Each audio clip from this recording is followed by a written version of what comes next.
Doep eerstens wel dan jou derde titel in 'n ry en dan soos jy nou genoem het jou 5de titel hier by Garsfontein. Dis nie almal wat dit reg kry indien iemand dit al reg gekry het. Ek dink baie ouens, veral junior afrigters en so aan wat by skole begin sal graag wil weet, hoe doen 'n ou dit? Wat is jou filosofie agter die ding?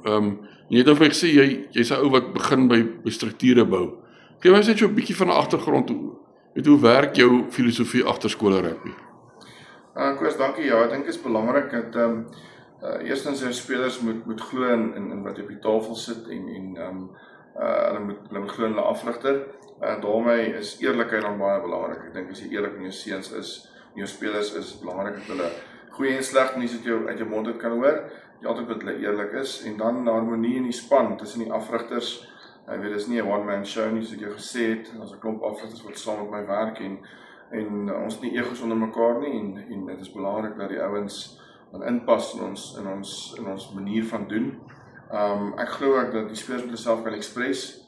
En ek is ou wat 'n voorstander is dat ons moet nie bang wees om te probeer nie. Ons moet nie bang wees om te verloor nie. Fear of failure moet nie in jou kop inkom nie. En partykeer gaan dit verkeerd gaan, maar dan leer jy daaruit en jy kom volgende keer beter terug. So vir my is dit belangrik dat spelers die spel rugby geniet, want dit is toch by einde van waar dit gaan.